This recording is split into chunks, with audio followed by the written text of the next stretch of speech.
छात्र, आज आप लोगों को बॉटनी से संबंधित कुछ बात बताएंगे और इसके पहले वाले में हमने जूलॉजी की चर्चा कर ली थी और आज आपको बॉटनी से संबंधित कुछ बातों की चर्चा करेंगे। बॉटनी यानी कि वनस्पति विज्ञान से संबंधित और कहां से उससे क्वेश्चन आते हैं, इस सब चीजों पर हम चर्चा आज करने वाले हैं।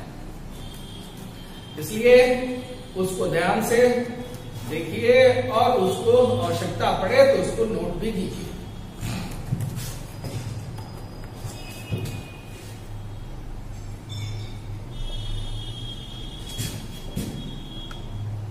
बॉटनी जिसको हम लोग कहते हैं वनस्पति या पादप विज्ञान। आइए पहले हम लोग समझ लेंगे इसमें से पढ़ेंगे क्या क्या चीज। पादप विज्ञान में आपको क्वेश्चन जो बनता है उसमें से एक क्वेश्चन आता है प्लांट किंगडम,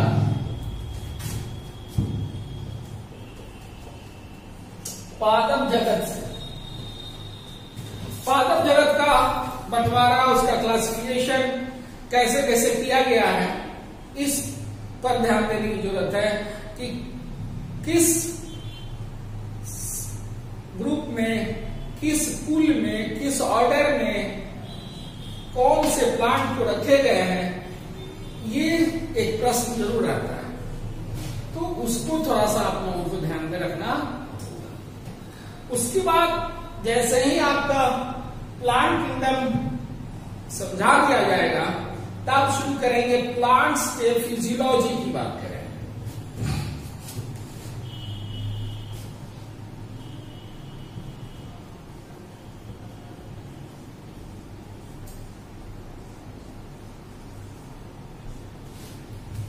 प्लांट फिजियोलॉजी में आपको सबसे पहले बताएंगे हम रूट, जड़ क्या है, जड़ क्या है, जड़ का कार्य क्या है, और परीक्षा में इसे जो मुख्य रूप से प्रश्न पूछे जाते हैं वह जड़ के रूपांतरण से।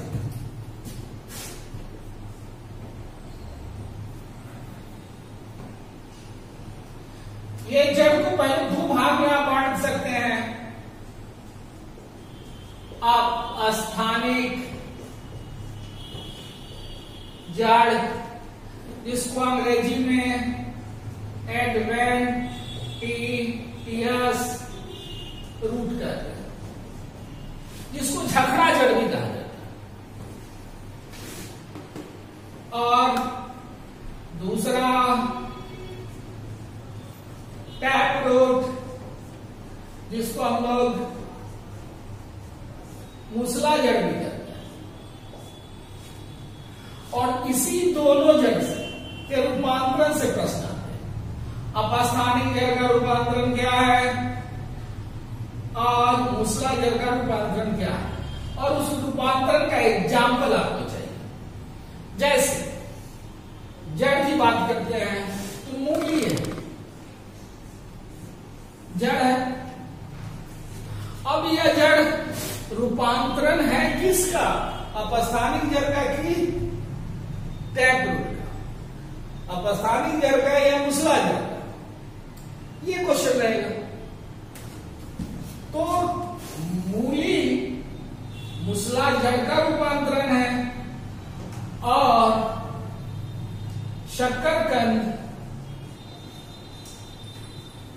जिसको हम लोग कहते हैं स्वीट पोटैटो,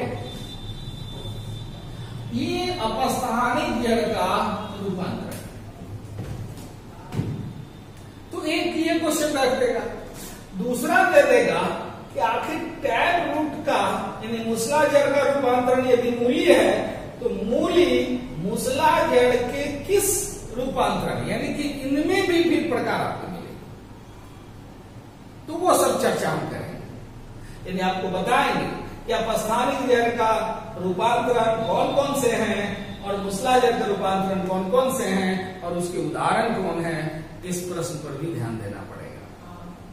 उसके बाद दूसरा तब हम शुरू करेंगे रूट के बाद इसी प्लांट फिजियोलॉजी में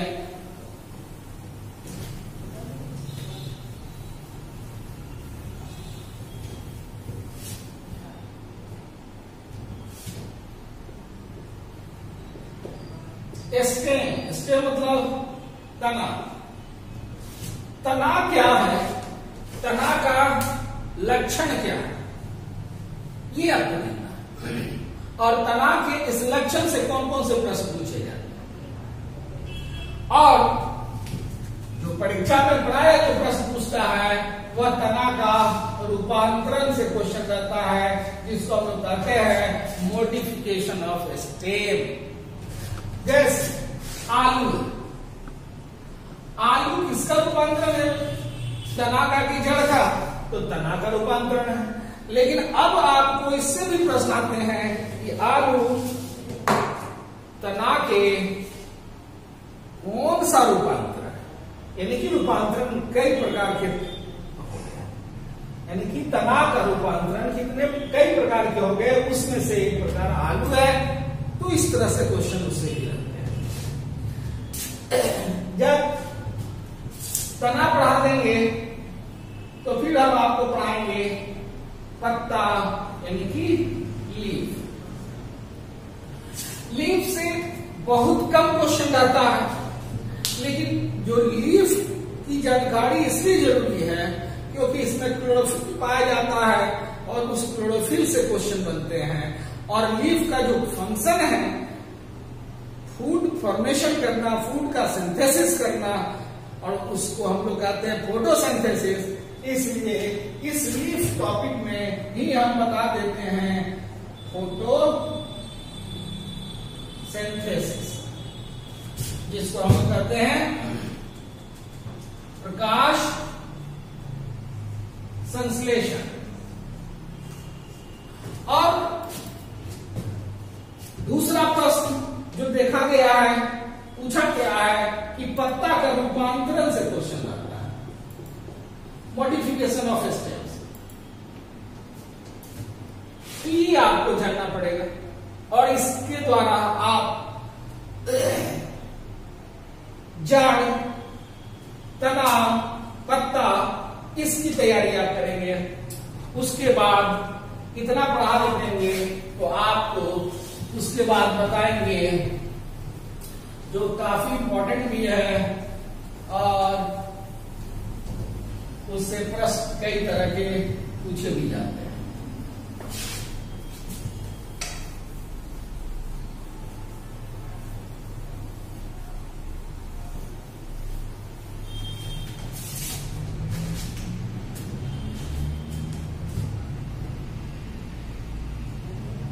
इसके बाद फ्लावर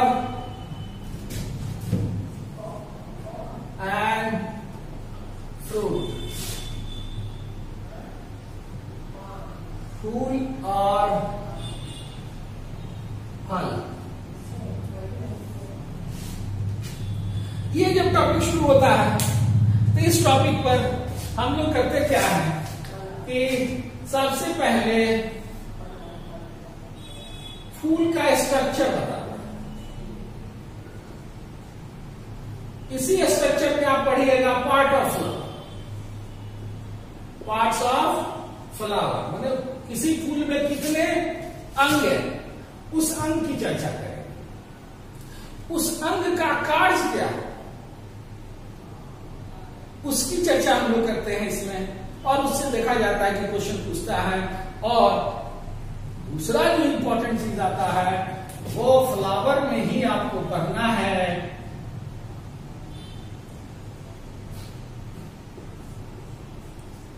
पॉलिनेशन।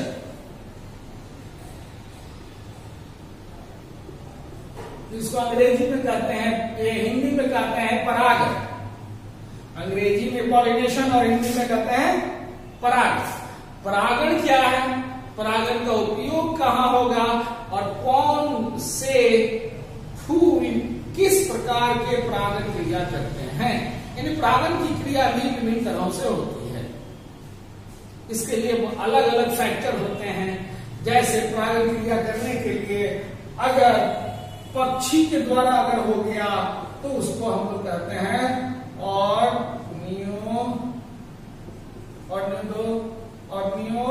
ऑर्नियोडोलॉजी। तो इस तरह से उससे क्वेश्चन रहेगा।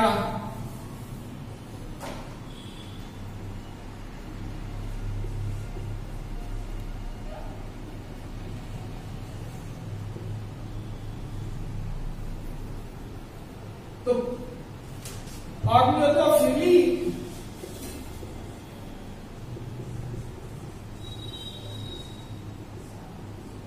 का मतलब होता है, ऑर्नियोडोलॉजी मतलब होता है पक्षी विज्ञान, और ऑर्नियोडोफिली का मतलब हो गया कि पक्षी के द्वारा होने वाले परागण।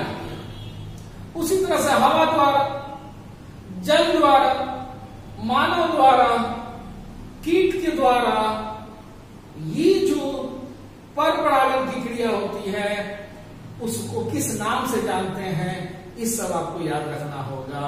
और देखा गया है विगत परीक्षा में इससे क्वेश्चन को रखा गया है। फ्लावर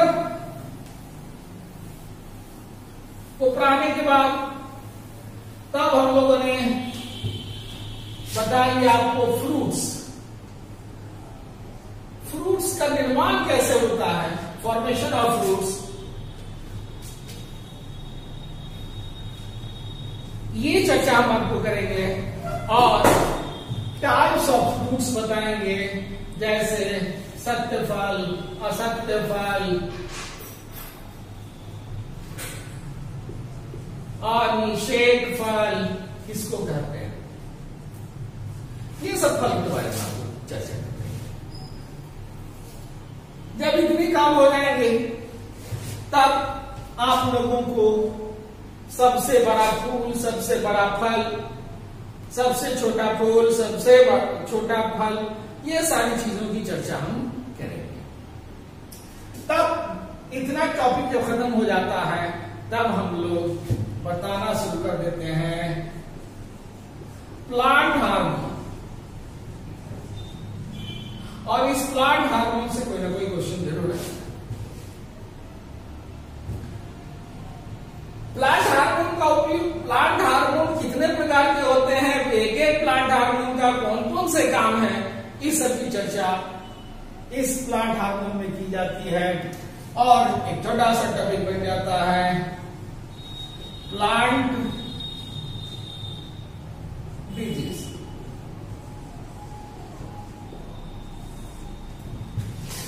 इतना आप लोगों को प्लांट में यानी बॉटनी में पढ़ लेना है। अब जरा सा ये तो बता दिए कि जूलॉजी में क्या पढ़ना है, बॉटनी में क्या पढ़ना है, किस पर फोकस देना है, ये सारी बातें मैंने बता दी आपको। अब आपको हम बताएंगे कि क्वेश्चन किस ढंग के पूछे जाए, इस पर थोड़ा सा ध्यान दीजिए।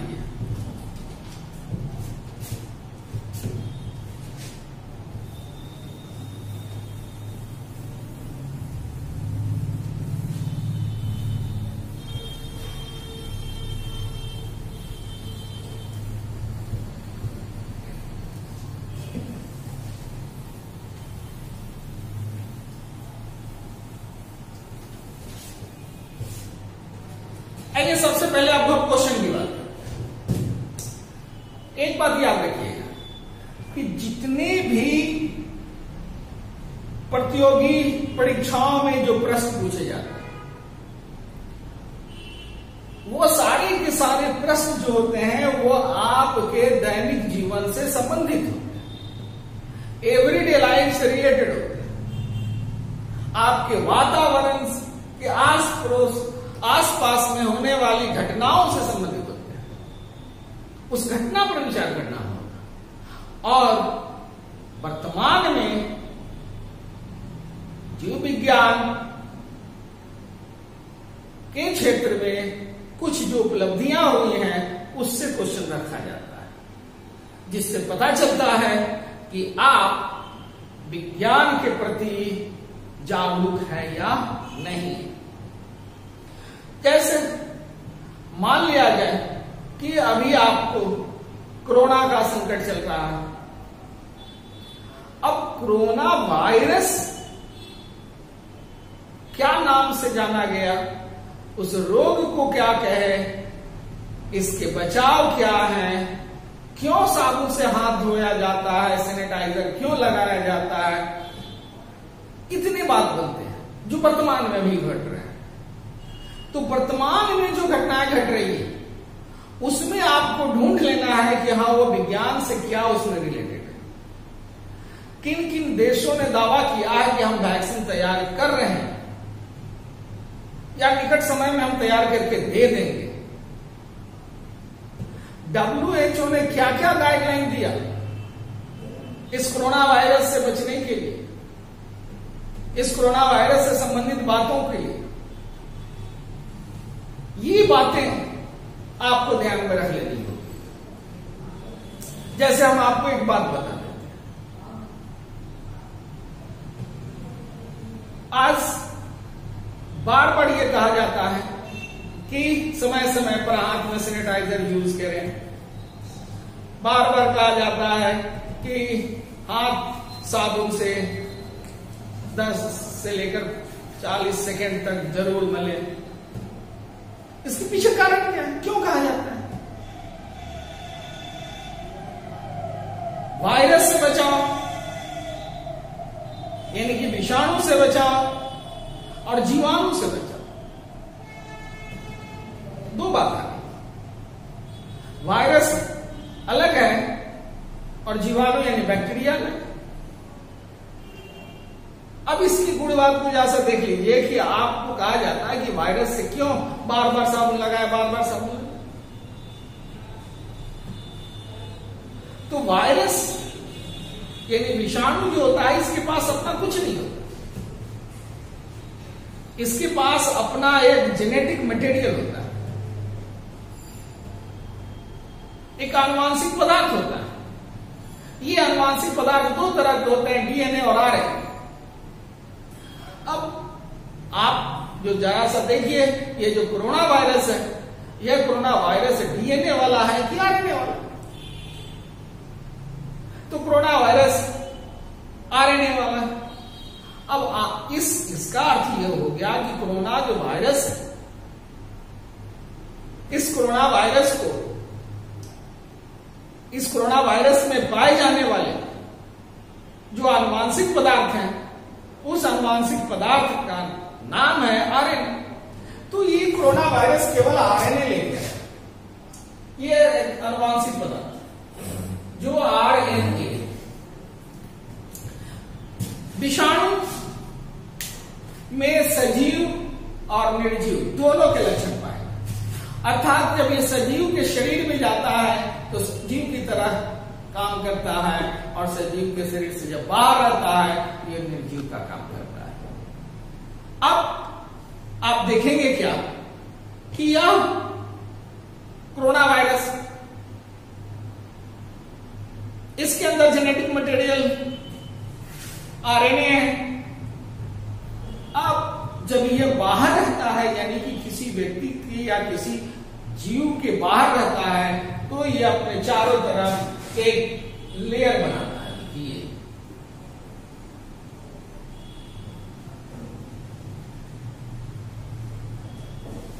और ये जो लेयर बना लिया, इसका सुरक्षात्मक लेयर, इस लेयर को तोड़ना बड़ा मुश्किल है। ये लेयर जो बना होता है, यह लेयर प्रोटीन और लिपिड, लिपिड जिसको हिंदी में, अंग्रेजी में कहते हैं फैट, और हिंदी में इसको कहते हैं वसा, के बने होते हैं। अब आप जब साबुन से हाथ को थोड़ा देर तक धोएंगे तो साबुन में पाए जाने वाले क्षार, बेस, इस वसा के साथ अभिक्रिया करेगा और इसको तोड़कर इमल्सिफाइड कर देगा, यानी इमल्सिफिकेशन की क्रिया कर देगा। नतीजा क्या निकलेगा कि इसके लेयर जो होंगे वो एक टूट जाएंगे। और जब इसका लेयर टूट गया, इसके ऊपर का जो कवर टूट गया, तो फिर जब यह बेकार हो गया, तब यह निष्क्रिय काम। लेकिन ये कवर संहिता हमारे शरीर के अंदर प्रवेश जब कर जाता है, अब तब यह अपना लक्षण दिखाना शुरू कर देता है। तो ये जानकारी आपको होनी चाहिए। इस कोरोना वायरस को से होने वाले रोग को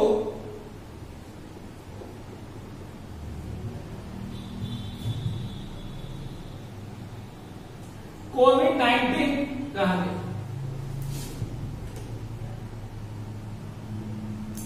क्यों कहा गया भाई कोविड-19? इसकी जानकारी अब पूछे। सीयू से हो गया कोरोना, वीआई से हो गया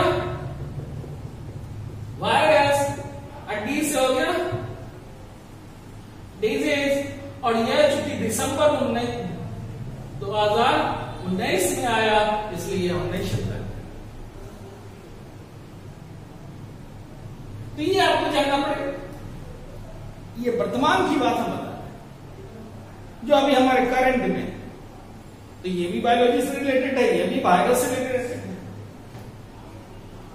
हैदराबाद के वायरोलॉजी डिपार्टमेंट के चीफ ने क्या कहा, इसको भी आपको पढ़ना पड़ेगा, इस पर भी आपको ध्यान देना पड़ेगा। तो उसने इसके बारे में क्या भविष्यवाणी की, ये करंट से रिलेटेड आपको जोड़ लेना होगा विज्ञान। और जब तक आप जोड़िएगा नहीं, तब तक आपको परीक्षा में ये सारे प्रश्न बनेंगे। तो जितना अधिक से अधिक इंफॉर्मेशन हो कोविड-19 से आप इकट्ठा करें। अभी रोज पेपर में आते हैं, उसमें देखिए सबसे कम संक्रमित कौन रहा, सबसे ज्यादा संक्रमित कौन रहा। कोरोना वायरस से बचने के लिए, उसके संक्रमण से बचने के लिए सोशल डिस्टेंसिंग की बात क्यों की गई, इस पर आपको थोड़ा सा पढ़ना पड़ेगा, ध्यान देना पड़ेगा। अब आपको जब बताया जाएगा जूलॉजी में दूसरा टाइप का जो क्वेश्चन आएगा, वह टेक्नोलॉजीज,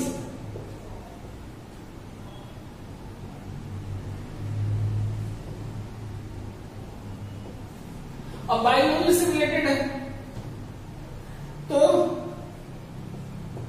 जीन टेक्नोलॉजी से क्वेश्चन, क्योंकि जीने टेक्नोलॉजी के कारण ही नहीं इसका हम लोग वैक्सीन हो सकेंगे। तो ये थोड़ा बहुत डीप में जाकर इस पर आपको अध्ययन करना पड़ेगा।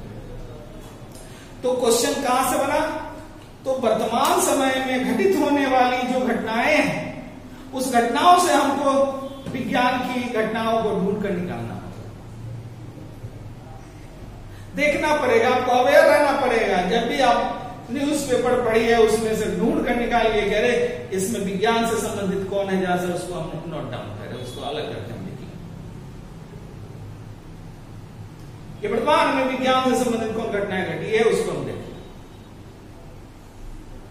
तो एक वर्तमान से बात होगी, जिसको आप करंट अफेयर को भी कोरिलेट करना होगा आपको साइंस के साथ। ये एक क्वेश्चन रहेगा।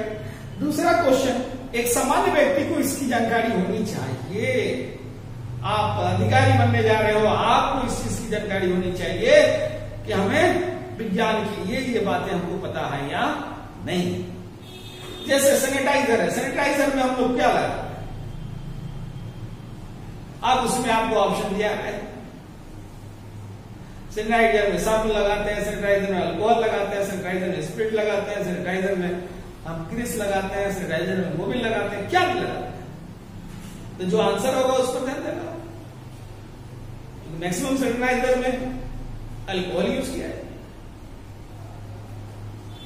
और वो अल्कोहल वही काम करता है जो यहाँ प्रोटीन और लिपिड का जो लेयर होता है, उसमें से लिपिड को हटा देता है। तो इस बात को आपको देखना पड़ेगा। तो पहला करंट अफेयर, वर्तमान घटनाएं विज्ञान से कौन कौन से रिलेटेड है, उस पर ध्यान देना होगा। दूसरा विज्ञान में क्या नया टेक्नोलॉजी आया है, उस टेक्नोलॉजी पर ध्यान रखिएगा। और तीसरा ध्यान देने की जो बात है कि विज्ञान की वैसी चीजें जो एक सामान्य व्यक्ति को जाननी चाहिए। जैसे हम आपको एक एग्जाम्पल देते हैं और सिंपल सा क्वेश्चन देते हैं।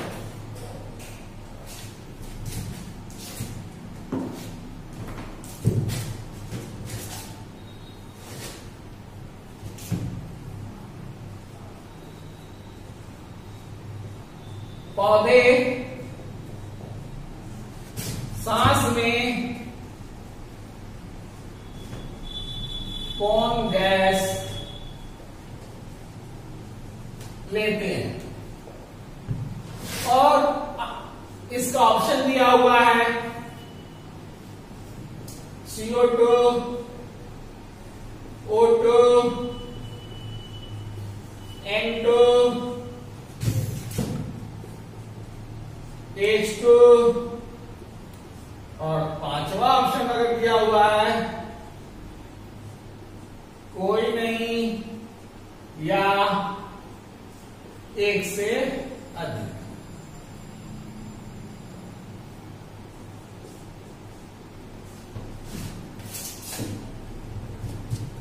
अब इसमें जो इस प्रश्न का जवाब जब देखा जाएगा तो यह एक सामान्य विज्ञान का प्रश्न, एक सामान्य ज्ञान का प्रश्न है। और इस सामान्य ज्ञान के प्रश्न में प्रायः इसका आंसर बच्चे दे देते हैं कार्बन डाइऑक्साइड, लेकिन यह आंसर गलत हो जाएगा। ये आपके सामान्य ज्ञान का नहीं रहा, ये आपके केवल ज्ञान की बात रह गई, इसमें आपने कोई दिमाग नहीं लगाया। प्रश्न लिखा हुआ है पौधे सांस में कौन सा गैस लेते हैं। पौधा ही नहीं, दुनिया के जितने भी सजीव प्राणी अगर वो सांस लेगा तो सांस में वो ऑक्सीजन गैस लेगा। अब यहां आपको थोड़ा सा समझाने के लिए, थोड़ा सा आपको डाइवर्ट करने के लिए क्या किया कि पौधा शब्द दे दिया। अब यहां आप कंफ्यूज हो जाए, क्योंकि आपने पढ़ा है कि पौधा लेता है कार्बन डाइऑक्साइड, छोड़ता है ऑक्सीजन, लेकिन यह क्रिया वो पौधा करता है प्रकाश संश्लेषण के समय।